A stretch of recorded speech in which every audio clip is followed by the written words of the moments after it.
अस्सलाम वालेकुम, कैसे हैं आप लोग? उम्मीद करता हूँ ठीक-ठाक होंगे। तो वेलकम करता हूँ सेरेमनी अकेडमी के अंदर। आज बेसिकली हम जो है हम अपना कोर्सेज़ स्टार्ट करे हुए हैं, ठीक है? ये बेसिकली जो कोर्स है ये सॉफ्टवेयर इंजीनियरिंग और अदर डिपार्टमेंट जो ये कोर्स पढ़ती है उनके लिए इंपॉर्टेंट है। जो सब्जेक्ट का नाम है हमारा है सॉफ्टवेयर इंजीनियरिंग, ठीक है?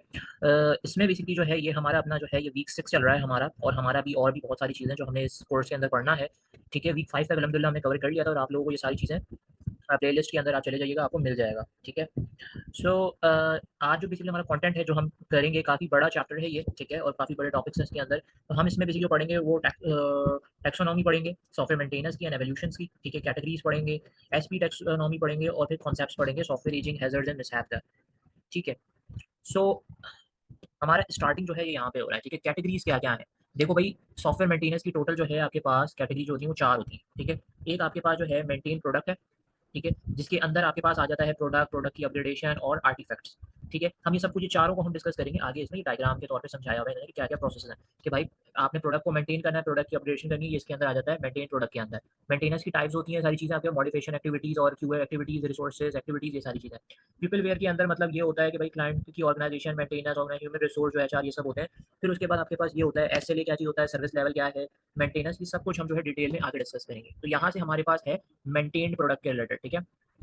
तो मेंटेन प्रोडक्ट के रिलेटेड डायमेंशन मतलब 3 कॉन्सेप्ट्स के ऊपर बेस करता है ये प्रोडक्ट, प्रोडक्ट की अपग्रेड और आर्टिफैक्ट्स के ऊपर। प्रोडक्ट क्या है? Product is the coherent collections of several different artifacts, source code is the key component of a software product. देखो, आपको पता है कि मैं आप लोगों को अगर ये इंग्लिश ही कहूँगा तो आप लोगों को कभी समझ में नहीं आने वाला। हम सिंपल फॉर्म में पढ़ते हैं कि प्रोडक्ट क्या होता है। प्रोडक्ट का मतलब ये होता है, एक प्रोडक्ट मतलब कि एक सेट होता है। क्या होता है? एक सेट होता है, जो मतलब कि कुछ रिलेटेड पार्ट्स को ना, कुछ भी रिलेटेड पार्ट्स हो उसको मिलाकर क्या करता है? सॉफ्टवेयर बनाता है, ठीक है? इस सॉफ्टवेयर की मतलब सबसे जो है ना इंपॉर्टेंट पार्ट क्या होता है? सोर्स कोड होता है। सॉफ्टवेयर का सबसे इंपॉर्टेंट पार्ट क्या होता है? Source code. सोर्स के बिना आपका सॉफ्टवेयर रन तो नहीं कर सकता ना, तो इसलिए ये चीज़ हमारी क्या है? ये प्रोडक्ट है। अब प्रोडक्ट की अपग्रेड है, ठीक है? Baseline is an agreement of related entities that make up a particular software configurations. अब ये इंग्लिश में तुम लोगों को समझ में नहीं आएगा, ईजी वे में समझते हैं कि भाई प्रोडक्ट अपग्रेडेशंस क्या है, कि भाई एक बेसलाइन मतलब क्या है? एक खास वर्जन होता है। क्या होता है बेसलाइन? बेसलाइन बेसिकली एक खास वर्जन होता है किसका? सॉफ्टवेयर का, सही है? जिसमें बेसिकली जो है हम रिलेटेड मतलब कि हम कोई भी रिलेटेड जो है ना चेंजेस बेसिकली जो है वो होते हैं। अब जैसे कि आपने सॉफ्टवेयर को अपग्रेड या बेसिकली चेंज किया जाता है ना, कोई भी सॉफ्टवेयर हम उसको अपग्रेड कर रहे होते हैं या चेंज किया जाता है, तो क्या करते हैं हम? एक स्पेसिफिक वर्जन या फिर बेसलाइन जो है वो रेफर किया जाता है, जैसे कि 1.0 वर्जन। अब आपने अगर नेक्स्ट वर्जन आया तो उसको एक नया नाम से दोगे कि 1.1 वर्जन। इस तरीके से हम जो है प्रोडक्ट की अपग्रेड करते हैं, ठीक है? आर्टिफैक्ट्स क्या होते हैं? आर्टिफैक्ट्स का मतलब ये होता है कि number of different artifacts are used in the design of a software product, ठीक है? One can find the following types of artifacts. मतलब ये है कि भाई आर्टिफैक्ट्स का मतलब ये होता है, ये वो चीज़ें हैं, ठीक है, जो बेसिकली करती क्या है, जो मतलब कि सॉफ्टवेयर डिज़ाइन और डेवलप करने में बेसिकली क्या होती है, यूज़ होती है। आर्टिफैक्ट सॉफ्टवेयर डेवलप या इन सब में यूज़ होती है। और इसमें बेसिकली ना, इसमें क्या-क्या चीज़ लिखी हुई होती है, इसमें बहुत सारी चीज़ें जैसे लिखी हुई होती है, जैसे डॉक्यूमेंट्स, ड्राइंग, रेडीमेड्स आपके पास कंपोनेंट्स होते हैं, या फिर आपके पास कंपाइल कोड्स जो होते हैं, वो सारी चीज़ें इसमें शामिल होती हैं, ठीक है। की एलिमेंट्स क्या है? The key element of the maintain products are size, age, application type, compositions and quality. मतलब ये है कि की एलिमेंट्स क्या चीज़ होती है, जैसे आपके पास एक सॉफ्टवेयर प्रोडक्ट को जो है ना, कोई भी आपके पास एक सॉफ्टवेयर प्रोडक्ट है, उसको समझने के लिए आपको क्या चाहिए होता है? उसकी साइज़, मतलब कि वो कितना बड़ा है, ठीक है? ऐज के मतलब कि वो कितना पुरानी है, कितना पुराना सॉफ्टवेयर है, ठीक है? टाइप क्या है, कि मतलब कि क्या टाइप के लिए है, किस टाइप के लिए है? कंपोज़िशन मतलब कि किस चीज़ से बेसिकली बना, और क्वालिटी है मतलब कि कितनी अच्छी है, ठीक है? ये सारी चीज़ें हम देखते हैं, सही है? अब यहाँ पे है आपके पास मेंटेनेंस की टाइप। हमने अभी तक ये सारी चीज़ें पढ़ ली, ठीक है? अब यहाँ पे हमारे पास है मेंटेनेंस की टाइप। अब मेंटेनेंस की टाइप क्या है? हम उसे डिस्कस कर लेते हैं। बेसिकली मेंटेनेंस टाइप्स को पढ़ रहे हैं हमने, जो है प्रोडक्ट, प्रोडक्ट की अपग्रेडेशंस और आर्टिफैक्ट्स को पढ़ लिया, तो उम्मीद है समझ में आ गया होगा। एक्टिविटीज़ क्या चीज़ होती हैं? अब यहाँ पे इनकी टाइप्स हैं, ठीक है? एज़ पर डी हम पूरा ये जो है डायग्राम के हिसाब से पढ़ रहे हैं, ठीक है? हमने यहाँ पे एक्टिविटीज़ हमने जो है मेंटेन प्रोडक्ट को पढ़ लिया, अब हम एक्टिव मेंटेनेंस की टाइप्स को पढ़ रहे हैं, ठीक है? सबसे पहले एक्टिविटी। एक्टिविटी क्या होती है? नंबर ऑफ, ठीक है, number of different board classes of maintenance activities are perform on software products including investigation, modification, management and quality assurance. अब ये तुम लोग को समझ में नहीं आएगा, मैं तुम लोग को और आसान वे में समझा देता हूँ कि देखो, सॉफ्टवेयर प्रोडक्ट की जो है ना मेंटेनेंस के लिए हमें मुख्तलिफ एक्टिविटीज होती हैं। सॉफ्टवेयर, ठीक है, सॉफ्टवेयर की प्रोडक्ट की अगर आप मेंटेनेंस करना चाहते हो तो आपको मुख्तलिफ एक्टिविटीज से जो है वो गुजरना होता है। अब उसमें क्या क्या चीज़ होती हैं, जैसे कि आपने इन्वेस्टिगेशन करना होता है, मॉडिफिकेशन करना होता है, मैनेजमेंट करना होता है, और उसकी क्वालिटी एश्योरेंस करना होता है, ठीक है? अब इन्वेस्टिगेशन क्या चीज़ होती है, अब उसी चीज़ को हम यहाँ पे डिफाइन करेंगे, ये चीज़ एक्टिविटीज में रिक्वायर्ड होती है। अब इन्वेस्टिगेशन क्या है? This kind of activities evaluate the impact of making a certain change to a system. मतलब ये है कि भाई इन्वेस्टिगेशन यही होती है ना, आप छानबीन करना, मतलब कि ये देखती है कि भाई सॉफ्टवेयर में कोई चेंज करने से मतलब कि क्या असर आएगा, क्या नहीं आएगा, ये सारी चीज़ें हैं। मॉडिफिकेशन एक्टिविटी ये होती है कि this kind of activity change the system implementations. मतलब ये है कि भाई ये ना सिस्टम को तब्दील करती है, ठीक है? मॉडिफिकेशन इज ऑल अबाउट कि आप चेंजिंग्स कर रहे होते हो, ये बेसिकली सिस्टम्स को तब्दील करती है। हाँ, कि मतलब कि उसके अंदर ना एक तरीके से उसके अंदर जो इम्प्लीमेंटेशंस का मतलब जो है वो ये भी हो, ठीक है? उसके बाद आपके पास है मैनेजमेंट एक्टिविटी। ठीक है, management activity, this kind of activity relate to the configuration control of the maintain system और the management of the maintenance process. ठीक है, सही है। अब ये बेसिकली क्या कर रहे होते हैं, ये बेसिकली ये सिस्टम की जो है ना, ये सिस्टम की,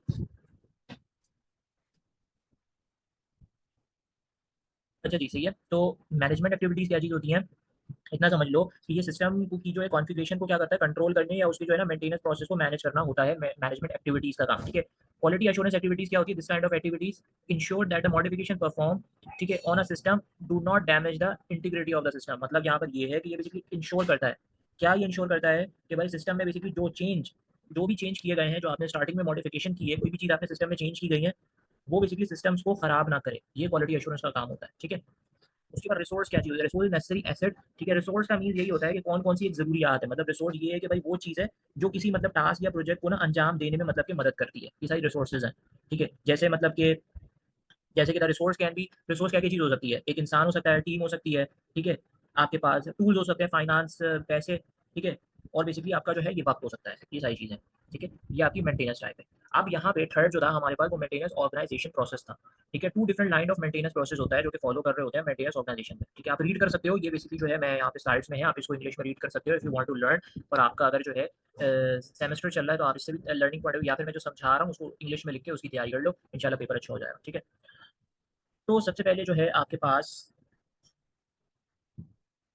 ठीक है, अब यहाँ पे आपके पास सबसे पहले है इंडिविजुअल लेवल मेंटेनेंस प्रोसेस और ऑर्गेनाइजेशन लेवल प्रोसेस, ये आपके पास वो होता है। ठीक है, मेंटेनेंस प्रोसेस मैंने आपको पहले ही ये चीज़ को डिस्कस किया था कि भाई एक मेंटेनेंस ऑर्गेनाइजेशन में ना दो मुख्तलिफ लेवल के जो है मेंटेनेंस प्रोसेस फॉलो किए जाते हैं। एक इंडिविजुअल होता है, एक ऑर्गेनाइजेशन होता है। इंडिविजुअल का मतलब क्या होता है कि भाई फॉलोड बाय मेंटेनेंस, ठीक है, personals to implement a specific change request. मतलब ये इस तरीके से है कि ये मेंटेनेंस जो है ना स्टाफ के मतलब के स्टाफ जो होते हैं ना मेंटेनेंस स्टाफ, उनके मतलब के वो बेसिकली फॉलो किया जाता है, क्यों, ताकि एक स्पेसिफिक चेंज रिक्वेस्ट को क्या किया जा सके, इंप्लीमेंट किया जा सके। ठीक है, उसके बाद जो है ऑर्गेनाइजेशन लेवल प्रोसेस क्या चीज़ होता है कि ये फॉलो किया जाता है, manage the change request from maintenance. ठीक है, अब ये चीज़ क्या होती है, ये प्रोसेस बेसिकली यूज़ कहाँ पे होता है, ये वहाँ पे होता है ताकि बेसिकली मेंटेनेंस स्टाफ जो है, मेंटेनेंस स्टाफ हो गया, यूज़र हो गया और कस्टमर या फिर क्लाइंट हो गया, कि कस्टमर या क्लाइंट से बेसिकली जो है ना वो आई हुई जो चेंज रिक्वेस्ट होती है ना उसको बेसिकली मैनेज करता है ऑर्गेनाइजेशन लेवल प्रोसेस। ठीक है, अब उसी तरीके से आपके पास मेंटेनेंस ऑर्गेनाइजेशंस होते हैं। अब ये कुछ मेजर आपके पास एलिमेंट्स हैं, ठीक है, आपके पास कुछ मेजर एलिमेंट्स हैं। अब यहाँ पे मेजर एलिमेंट्स क्या है कि सर्विस लेवल एग्रीमेंट है, service level agreement means SLA. अब इधर क्या है, the proposed modification activity schedule only after the modification is approved by the board और an service level agreement is signed with the client. ठीक है, service level agreement is the contract between the customer and the providers of the maintenance services. मतलब SLA ये होता है कि एक propose modification activity होती है। ठीक है, ये बेसिकली कब शेड्यूल की जाती है, ये तब शेड्यूल की जाती है जब बोर्ड बेसिकली उसे जो है अप्रूव कर लेती है। बोर्ड ने उसे अप्रूव कर लिया और फिर क्लाइंट के साथ जो है ना एक सर्विस लेवल एग्रीमेंट होता है, साइन किया जाता है क्लाइंट के साथ। अब सर्विस लेवल एग्रीमेंट जो होता है मतलब एक कॉन्ट्रैक्ट होता है, ठीक है, समझ लो कि एक कॉन्ट्रैक्ट होता है जो किसी कस्टमर और मेंटेनेंस सर्विस प्रोवाइडर के बीच में बेसिकली जो है ये होता है। ठीक है, अब उसी तरीके से मेंटेनेंस एग्रीमेंट क्या चीज़ होता है कि भाई this process is used to manage the maintenance services which is not the same as managing CR. मतलब यहाँ पे ये है, ये प्रोसेस बेसिकली जो है ना मेंटेनेंस सर्विसेज को मैनेज करता है, कैसे, जो कि बेसिकली इंडिविजुअली चेंज रिक्वेस्ट, ठीक है, सीआर जो होता है वो चेंज रिक्वेस्ट होता है, चेंज रिक्वेस्ट को बेसिकली मैनेज करने से जो है वो मुख्तलिफ होता है। अब चेंज कंट्रोल क्या है कि evolution of result of investigation of, ये काफी मुश्किल है, इजी सी है, समझ लेते हैं कि भाई चेंज कंट्रोल होता क्या है। चेंज कंट्रोल का मतलब ये होता है मेंटेनेंस इवेंट के रिजल्ट को जो है ना इवेल्युएट करने के प्रोसेस को हम चेंज कंट्रोल कहलाता है। ठीक है, अब मेंटेनेंस के इवेंट के रिजल्ट्स को आप एवेल्युएट करने के प्रोसेस को हमारे पास ये कहलाता है। ठीक है, इस एवोल्यूशन के बेसिस पर ना हम ऑर्गेनाइजेशन सिस्टम में मतलब चेंज को अप्रूव करते हैं, चेंज रिक्वेस्ट यही ऑर्गेनाइजेशन के अंदर इसी के अप्रूवमेंट के बेस पे हम चेंज कर रहे होते हैं।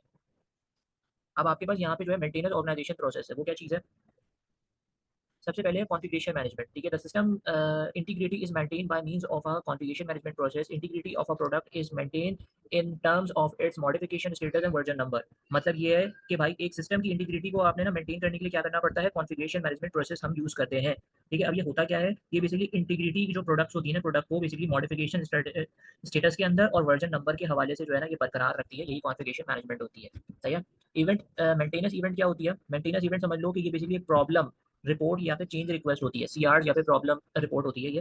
ठीक है, जो बेसिकली मेंटेनेंस ऑर्गेनाइजेशन के अंदर ना, ठीक है, ये बेसिकली कस्टमर से आती है, अगर कस्टमर से कोई भी चीज़ आ रही है, कोई गलती है, कोई चेंजेस है, तो कोई कोई रिपोर्ट होती है। इन्वेस्टिगेशन रिपोर्ट क्या चीज़ होती है कि ये बेसिकली ये वो रिपोर्ट होती है जो मेंटेनेंस इवेंट के कॉज और इम्पैक्ट के जो है ना मतलब कि वो उनके जो जो आप बेसिकली जो है जो भी मतलब के इवेंट्स के में मतलब कि मसला या फिर कोई भी चीज़ आई थी, इम्पैक्ट कोई भी आया था, उसको बेसिकली एक्सेस मतलब कि ना एसेस करने के बाद जो है ना मतलब ये आती है इन्वेस्टिगेशन रिपोर्ट। ठीक है? तो हमने जो है यहाँ तक अल्हम्दुलिल्लाह इसको कर लिया। हम बेसिकली इस लेक्चर को जो है 3 पार्ट्स में कवर करेंगे इंशाल्लाह, क्योंकि काफ़ी बड़ा टॉपिक है और मैं पूरा पढ़ाना है तो पढ़ा दूँगा, मगर बहुत बड़ी लेंथी हो जाएगी, तो इसलिए हम नेक्स्ट पार्ट के अंदर इसका जो है थ्रेड पढ़ेंगे, प्यूपिल वेयर, ठीक है? तो इंशाल्लाह फिर जो है मैं नेक्स्ट उसमें आता हूँ, तब तक के लिए अल्लाह हाफ़िज़।